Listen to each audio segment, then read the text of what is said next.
இந்த மாதிரியான அவுட்புட்டில் வெறும் 3 இன்க்ரீடியண்ட்டை வச்சு மஞ்சிஸ்தா ஜெல் நீங்களும் செஞ்சு பார்க்கணுமா? ஸோ மெஷர்மெண்ட்டோட நான் அந்த வீடியோ கொடுத்துருக்கேன், ஸ்கிப் பண்ணாமல் பாருங்கள். உங்களுக்கு பிக்மெண்டேஷன் இருக்குது, டேன் இருக்குது, ஸ்கின் நல்லா பிரைட் ஆகணும் அப்படின்னா இந்த ஜெல்லை வந்து ட்ரை பண்ணலாம். முக்கியமாக ஆயிலி ஸ்கின் இருக்கிறவங்களுக்கு நான் இதை சஜஸ்ட் பண்ணுறேன். சரி, ஓகே, இது எப்படி செய்யலான்னு பார்க்கலாமா? மஞ்சிஸ்தா பட்டையை நல்லா டிஎம் வாட்டரில் கொதிக்க வச்சு ஒரு 50 கிராம் அளவுக்கு நான் வந்து இந்த மஞ்சிஸ்தா எக்ஸ்ட்ராக்ட் வந்து எடுத்திருக்கேன். நம்ம யூஸ் பண்ணுற மஞ்சிஸ்தா க்ரீமுக்கும் நம்ம மேக் பண்ணுற மஞ்சிஸ்தா க்ரீமுக்கு, ஜெல்லுக்கு, ஃபேஸ் வாஷ்க்கு எல்லாமே நான் இந்த மஞ்சிஸ்தா பட்டையை கொதிக்க வச்சு எடுக்கக்கூடிய வாட்டரில் தான் நான் பண்ணுறேன். நெக்ஸ்ட் வந்து பார்த்திங்கன்னா ஜாந்தம் கம் வந்து 1 கிராம் எடுத்திருக்கேன். அதாவது 50 கிராம் மஞ்சிஸ்தா எக்ஸ்ட்ராக்ட், அதுக்கப்புறம் 1 கிராம் அளவுக்கு ஜாந்தம் கம் எடுத்திருக்கேன். இது கூட 5 கிராம் கிளிசரின் எடுத்திருக்கேன்.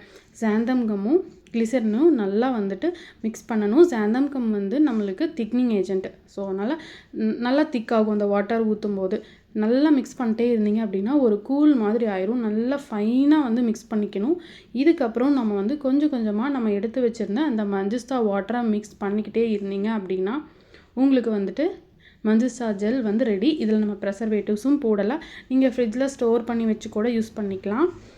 நான் வந்துட்டு இன்றைக்கி வந்து ரோஸ் எசென்ஷியல் ஆயில் போடலாம். உங்களுக்கு தேவை அப்படின்னா ஸ்மெல் இருக்கணும் நம்ம ஃபேஸில் போடும்போது அப்படின்னா நீங்கள் இந்த மாதிரி ஏதாவது எசென்ஷியல் ஆயில் எடுத்துக்கலாம். இல்லை விட்டமின் இ கேப்சூல்ஸ் கூட நீங்கள் இந்த ஜெல்லில் யூஸ் பண்ணிக்கலாம் இன்கேஸ் உங்களுக்கு வேணும் போடணும் அப்படின்னா. அவ்வளோதான். ஆயிலி ஸ்கின்னாக இருக்குது, பிக்மெண்டேஷன் இருக்குது, டேன் இருக்குது அப்படின்னா இது வந்து உங்களுக்கு பெஸ்ட்டு சொல்யூஷன் கொடுக்கும். கண்டிப்பாக நீங்கள் ட்ரை பண்ணி பாருங்கள். பார்த்துட்டு எப்படி இருக்குன்னு சொல்லுங்கள். அண்ட் தென் இந்த வீடியோ யூஸ்ஃபுல்லாக இருக்குதுன்னு தோணுச்சுன்னா நம்ம வீடியோ கீழே லைக் கொடுத்துட்டு கமெண்ட் பண்ணிவிட்டு உங்கள் ஃப்ரெண்ட்ஸ் அண்ட் ஃபேமிலிக்கு வந்து ஷேர் பண்ணி விடுங்க. இன்னும் நிறைய பேர் நம்மளுடைய பேஜை ஃபாலோ பண்ணாமல் தான் பார்க்குறீங்க. இன்ட்ரெஸ்டிங்கான மோர் அப்டேட்ஸ்க்கு கண்டிப்பாக நம்மளுடைய சேனலை ஃபாலோ பண்ணிக்கோங்க. அடுத்த அப்டேட்ஸில் பார்க்கலாம். தேங்க்யூ.